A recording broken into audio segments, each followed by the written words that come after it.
Muy buenos días a todos. Qué alegría poder compartir este día y especialmente este día en que celebramos la resurrección de nuestro Señor. Hoy día vamos a meditar y pensar en este pasaje que nos acaba de leer Ronald.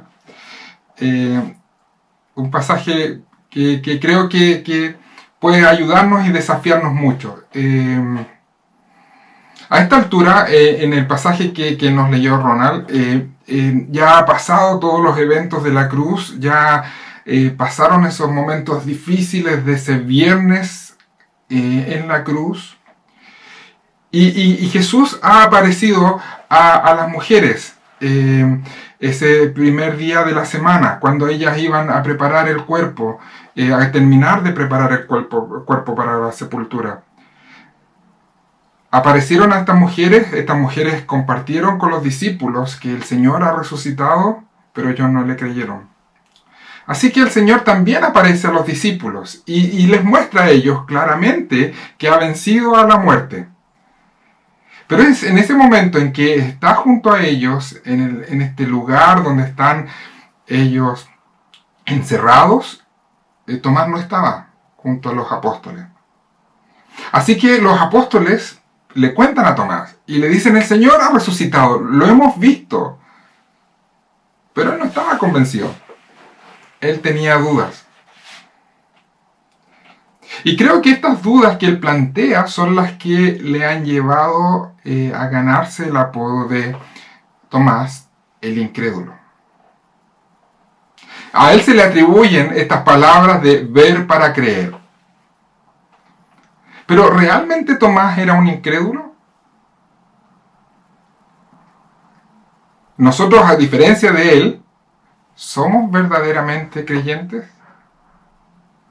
Él pedirá evidencias para creer en la resurrección. ¿Pedir evidencias para creer es ser incrédulo? ¿Qué es ser un verdadero creyente? ¿Eres un verdadero creyente? Te invito a orar. Padre, te damos tantas gracias por tu palabra. Te damos gracias por lo maravilloso que es celebrar juntos este día. Y especialmente maravilloso es tener estos textos que nos animan, nos fortalecen, nos desafían. Queremos pedirte, Señor, que tu Espíritu Santo obre poderosamente en nuestro interior. Que abra nuestros ojos, Señor, y fortalezca nuestra fe, para que podamos vivir de la manera en que tú deseas que vivamos. Te lo rogamos, Señor, en los méritos de nuestro Señor Jesús. Amén. Tomás el incrédulo. ¿Quién es realmente Tomás? ¿Qué nos cuentan los evangelios sobre él? Bueno, por supuesto Tomás aparece cuando son nombrados o elegidos por Jesús los 12 apóstoles. Ahí está, en los listados de los evangelios está el nombre de Tomás. Pero también encontramos una aparición de él en el evangelio de Juan. Lo encontramos en el relato cuando Jesús resucita a Lázaro.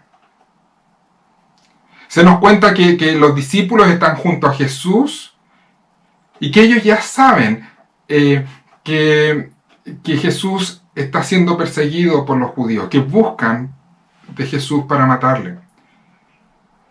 Y Lázaro estaba enfermo, en realidad a esta altura ya había muerto en Betania, y Jesús les dice que quería ir a Betania. Y Betania estaba al lado de Jerusalén, entonces los discípulos le recomiendan no ir allá, porque sería muy peligroso para él llegar a Betania tan cerca del liderazgo judío que buscaba matarle. En el capítulo 11 del Evangelio de Juan se nos cuenta, versículo 8, Rabí, objetaron ellos, hace muy poco que los judíos intentaron apedrearte. ¿Y todavía quieres volver allá? Pero Jesús insistió en que necesitaba llegar allá. Y él no se escondería. Su ministerio lo realizaría a plena luz del día. No sería nada oculto. Entonces, ante la insistencia de Jesús de ir a la casa de Lázaro, aparece Tomás y hace la siguiente declaración. capítulo 11 de Juan. Entonces Tomás, apodado el gemelo, dijo a los otros discípulos: vayamos también nosotros para morir con él. ¿Tú dirías que estas son las palabras de un hombre falto de fe? ¿Tú dirías que estas son las palabras de un hombre que no confía en Jesús? Está dispuesto a seguir a Jesús hasta la muerte. Incluso invita a otros a acompañarle en esto.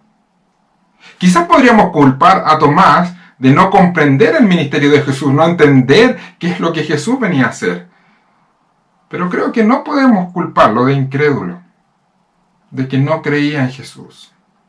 Más adelante en el mismo Evangelio de Juan vuelve a aparecer Tomás. Esta vez aparece la noche anterior a la cruz. Están en ese aposento alto donde tuvieron su comida, la última cena. Y Jesús les dice que va a preparar un lugar para ellos, para que estén con Él donde Él va a estar. Y les dice: ustedes conocen el camino a donde yo voy, así que podrán seguirme. Y nuevamente Tomás toma la palabra. Capítulo 14 del Evangelio de Juan. Dijo entonces Tomás: Señor, no sabemos a dónde vas, así que ¿cómo podemos conocer el camino? Nuevamente, las palabras de Tomás no parecen las palabras de un incrédulo. No es alguien que no confía en Jesús. Todo lo contrario, él confía en Él y quiere estar con Él. Nuevamente podemos pensar que Tomás no sabía o no conocía lo que Jesús haría, pero no podemos culparle de incredulidad. Así llegamos al relato de hoy. Jesús ya ha resucitado. Fue crucificado, todos lo vieron morir, todos huyeron, pero al tercer día resucitó. Y ya ha aparecido a los discípulos, a todos menos Tomás, quienes estaban escondidos, muertos de miedo. En esta primera aparición donde no estaba Tomás, y no sabemos por qué no estaba, y quizás podríamos pensar que Tomás no estaba debido a la desilusión que le produjo la muerte del Señor. Él no estaba. Pero el resto de los discípulos tampoco esperaban a Jesús. No creyeron al testimonio de las mujeres. Y Jesús, dice Juan, que tuvo que estar con ellos y también tuvo que mostrarles las manos y el costado para mostrar que Él era realmente el Maestro que había resucitado. Y cuando esto ocurrió, ellos creyeron y recordaron todo lo que Él les había enseñado. Así que le contaron a Tomás del encuentro que habían tenido con el Maestro. Y él responde de esta manera. Capítulo 20 de Juan, versículo 24. Tomás, al que apodaban el gemelo, que era uno de los 12, no estaba con los discípulos cuando llegó Jesús. Así que los otros discípulos le dijeron: hemos visto al Señor. Mientras no vea yo la marca de los clavos en sus manos, y meta mi dedo en las marcas y mi mano en su costado, no creeré, repuso Tomás.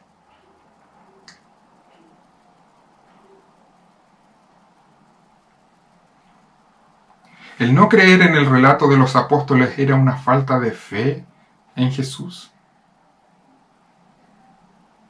El pedir pruebas, las mismas que los otros habían recibido, ¿era un pecado? ¿Era una falta tan grave? Si no lo veo con mis ojos y no lo toco con mis manos, no creeré. ¿Es malo que Tomás pida evidencias para poder creer en la resurrección de Jesús?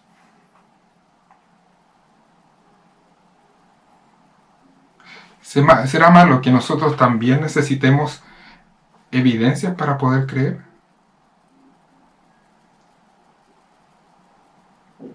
Creo que se ha tratado a Tomás de una manera bastante injusta al llamarle el incrédulo. Creo que su reacción no fue distinta a cómo reaccionaron los otros apóstoles. Es más, creo que tampoco Jesús le condena cuando les visita nuevamente. Verso 26. Una semana más tarde, estaban los discípulos de nuevo en casa y Tomás estaba con ellos. Aunque las puertas estaban cerradas, Jesús entró y poniéndose en medio de ellos los saludó. La paz sea con ustedes. Han pasado 7 días. Seguían encerrados a pesar de que lo habían visto. Al parecer todavía tenían miedo y no querían salir de allí. Y Jesús se pone en medio de ellos y los saluda con mucho cariño. La paz sea con ustedes. Pero esta vez Jesús viene con una tarea específica. Necesita hablar con Tomás. Así que mira a Tomás y sin necesidad de que nadie le informe nada de lo que él había dicho, le habla directamente a él. Verso 27. Luego le dijo a Tomás, pon tu dedo aquí, mira mis manos, acerca tu mano y métela en mi costado. No seas un incrédulo, sino un hombre de fe.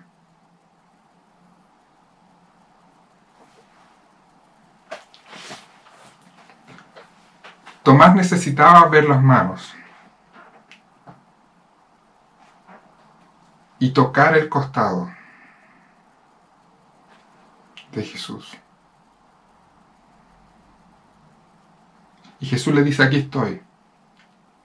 Mira, toca. Y agrega, no seas incrédulo, sino un creyente, como lo son los otros. En las palabras de Jesús no hay ningún tono de condenación. Todo lo contrario.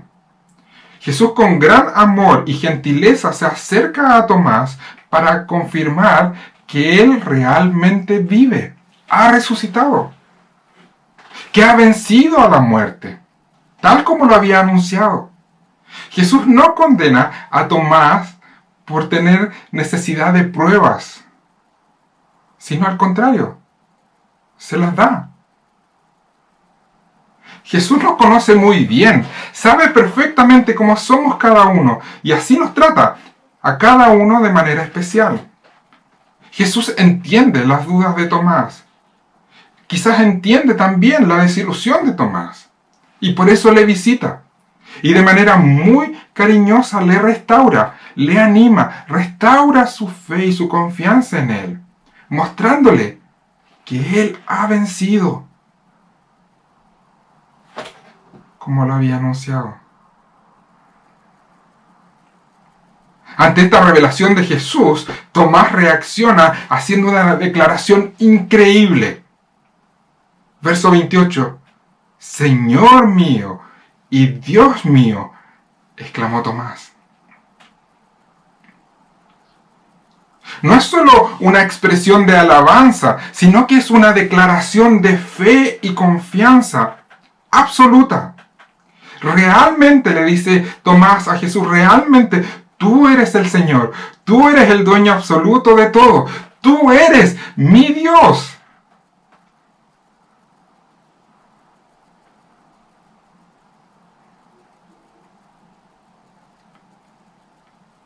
Creo que aquí es bueno ver que Jesús no condena la búsqueda de pruebas, no condena la búsqueda de evidencias de la verdad.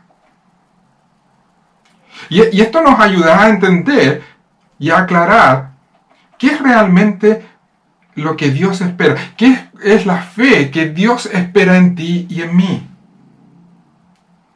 Dios no espera que nosotros creamos en cualquier cosa siguiendo nuestro instinto, nuestro olfato, nuestras expectativas.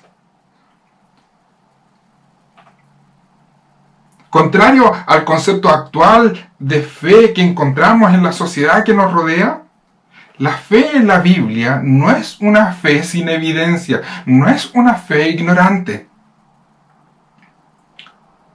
La Biblia no afirma, no alienta la fe contra todas las evidencias, al contrario. La Biblia espera que la fe nazca del verdadero conocimiento de los hechos. La otra fe, esa supersticiosa, no es la que Dios espera de los suyos.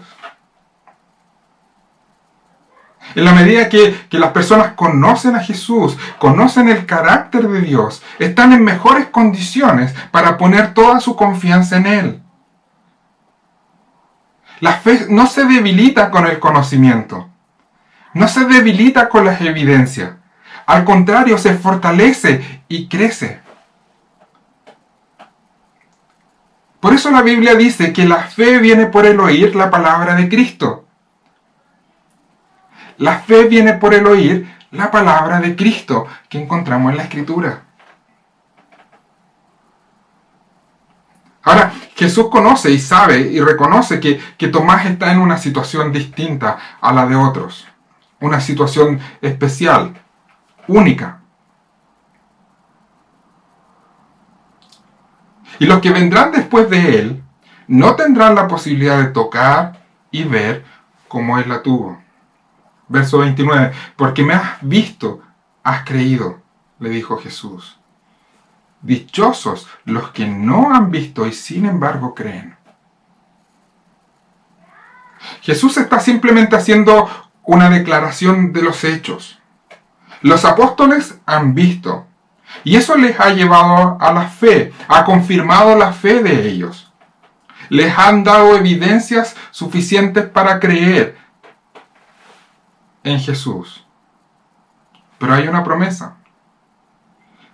Hay dicha para quienes más adelante, aunque no podrán ver y tocar, oirán de Él. Por el testimonio de los hechos, por la evidencia, confiarán en Él. Cuando uno lee la Biblia, redescubre que muchos de los relatos de la Biblia están circunscritos a un tiempo específico, a momentos especiales, a momentos en que algunas personas, un grupo muy pequeño, pudieron tocar, pudieron ver. Pero la gran mayoría simplemente escucha el testimonio de esos testigos.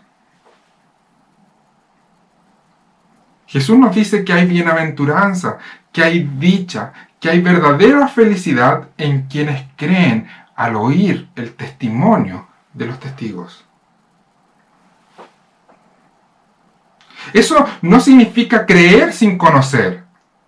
Eso no significa creer sin evidencia. Eso no significa creer en ignorancia,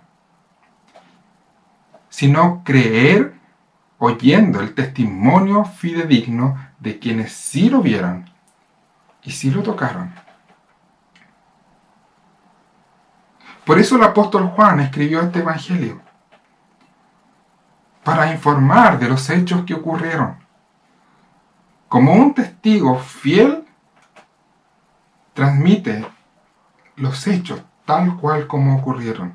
Versículo 30. Jesús hizo muchas otras señales milagrosas en presencia de sus discípulos, las cuales no están registradas en este libro. Pero estas se han escrito para que ustedes crean que Jesús es el Cristo, el Hijo de Dios, y para que al creer en su nombre tengan vida. La razón de la Escritura es producir la fe, por medio de contarnos lo que Jesús hizo.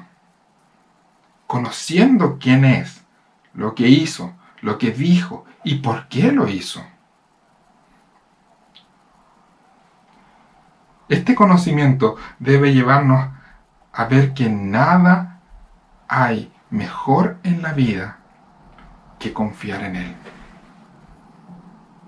que creer en Él.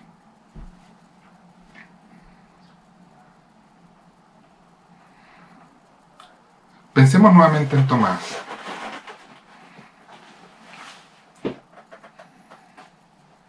¿Será condenable su incredulidad?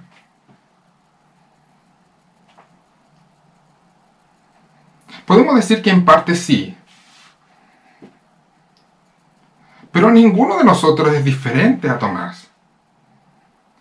Incluso los otros apóstoles no fueron diferentes a Tomás y necesitaron las mismas evidencias que Tomás para poder creer al testimonio de las mujeres.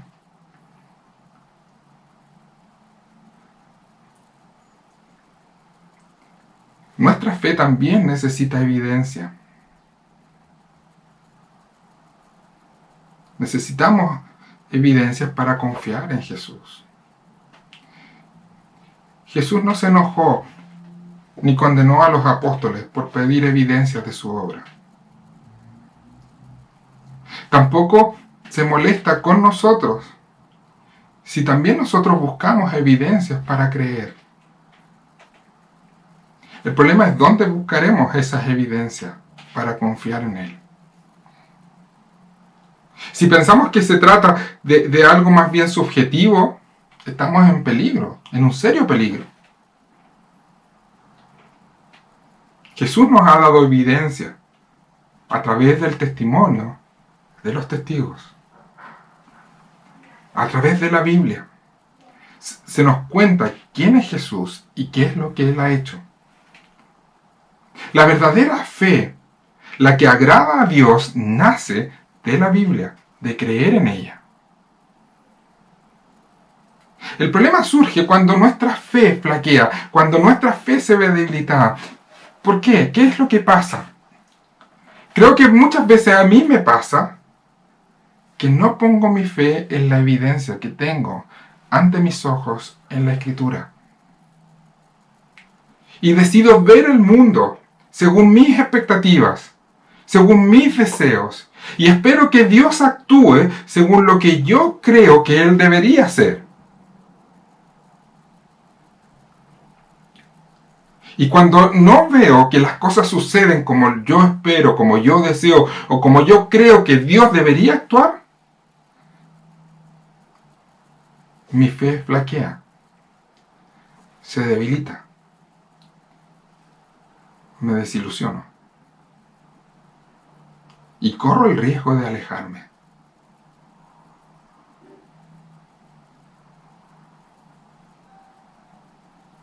Creo que a veces esperamos cosas de parte de Dios que Él nos ha prometido, o que no tienen que ver con su carácter y la forma en que Él se nos ha revelado en su palabra. Oro pidiendo algo y siempre espero que la respuesta de Él sea sí. Pero no hay ninguna promesa en la Biblia en que diga que Dios siempre me va a dar todo lo que yo le pida. Como un Padre amoroso, Él me va a dar todo lo que esté bien para mí y sea de bendición en mi vida. Y como un Padre amoroso, a veces su respuesta será no, porque no te ayuda, porque no te bendice, porque quiero algo mejor para ti a través de lo que estás viviendo. Dios es completamente consecuente. Por lo tanto, si nuestra fe flaquea, no es su problema. Y no es la falta de evidencia. El problema es dónde nosotros estamos buscando esa evidencia que fortalezca nuestra fe. La evidencia que tenemos es la Biblia. Porque aquí está el relato de lo que Jesús hizo. Lo que Jesús dijo. ¿Y por qué lo hizo? Ahora, no siempre la Biblia nos mostrará cómo resultará todo en nuestras vidas. Hay cosas que suceden en nuestra vida que la Biblia no nos cuenta cómo terminarán. Pero la Biblia nos mostrará siempre que Dios es completamente confiable. Y no solo eso, sino que Él tiene todo el poder para cumplir aquello que ha prometido. Por eso es que no necesitamos ver los resultados finales hoy día en nuestra vida, en aquellos que hemos puesto nuestra fe en Él. Y podemos creer firmemente que si hemos confiado en Él, somos más que vencedores, por medio del amor que nos mostró en Jesús. Somos más que vencedores, no porque somos más sabios, no porque somos más poderosos, no porque somos más buenos, sino porque Él nos ama. Somos más que vencedores porque Él es quien es.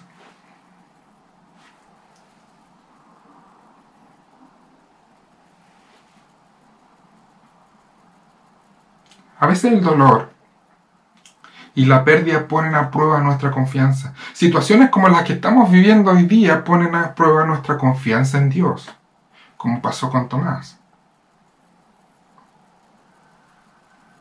Probablemente él, como todos los discípulos, tenía una expectativa respecto a Jesús como el Rey, como el Mesías. Él vendría a vencer a los enemigos, a instalar su trono en Jerusalén y reinaría con un reino de paz, de prosperidad, y todos ellos que habían confiado en Él podían gozar del reinado de este Señor, de este Rey, de este Mesías. En eso había confiado Tomás. Pero él tenía sus expectativas respecto al reino de Jesús y lo que Él haría en función de lo que él pensaba que era correcto, que tenía que ocurrir. Entonces, cuando ve a Jesús colgando del madero y muriendo, podemos imaginar que todas sus expectativas se vinieron al suelo. Y no nos cabe duda de que eso trajo gran desilusión en su vida. Y su fe se debilitó. Y se alejó.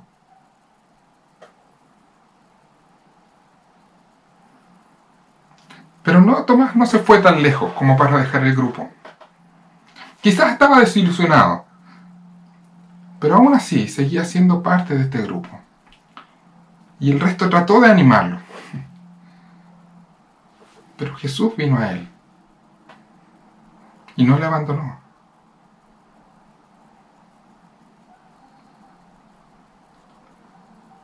A veces las situaciones provocan que nuestra fe se debilite. Si tienes problemas en tu confianza en Dios, si ves que tu fe está flaqueando, vuelve a Jesús. Si las circunstancias que estás viviendo te llevan a la desilusión, dile a Dios que necesitas más de Él. Que te permita ver con claridad a través de la Escritura que Él ha resucitado y que realmente Él ha vencido. Y porque Él ha vencido, tú y yo, si ponemos nuestra confianza en Él, somos más que vencedores.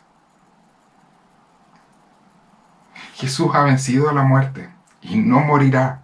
Hoy día vive y reina. Y nosotros, que somos su pueblo, que hemos puesto nuestra confianza en Él y en su obra, somos más que vencedores.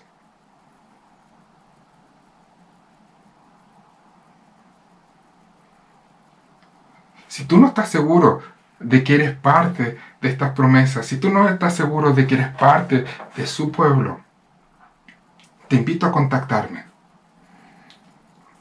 Porque me gustaría ayudarte a que pudieras ver cuáles son las promesas que Dios ha hecho para ti. Y que puedas encontrar esta seguridad de que eres miembro del pueblo de Dios, un hijo de Dios, y que eres más que vencedor porque Jesús ha vencido la muerte. Pero si tú eres un hijo de Dios y has puesto tu confianza en Él, te animo a volver a mirar a Jesús y encontrar en Él y en la palabra de Dios todo lo que necesitamos para que nuestra confianza sea segura, firme, y podamos vivir en esta victoria, aún en medio de situaciones difíciles como las que vivimos hoy día. El Señor ha resucitado, hermanos. Él vive y reina por siempre. Te invito a orar. Padre, te damos tantas gracias por tu palabra. Te damos gracias, Señor, por este día tan especial donde podemos celebrar la victoria de Jesús sobre la muerte, nuestro peor enemigo. Una victoria que nos trae consuelo, paz, seguridad, porque en Él todos nosotros Somos más que vencedores, Señor. Gracias a que Él se levantó de entre los muertos, hoy día podemos vivir con total seguridad, sin temor a enfrentar la vida y todo lo que viene, si hemos puesto nuestra confianza en Él. Quiero rogarte, Señor, en forma muy especial, por todos aquellos, Señor, que quizás hoy día sienten debilidad en su fe, quizás se han sentido desilusionados de todo lo que están viendo a su alrededor o en su propia vida. Quizás sienten que están lejos de ti. Te ruego, Señor, que vuelvas a revelarte a ellos a través de tu palabra y que en tu palabra puedan encontrar las evidencias de que tú eres Dios, de que Jesús es el Señor y de que Él realmente ha vencido por nosotros y para nosotros. En Él te lo pido. Amén.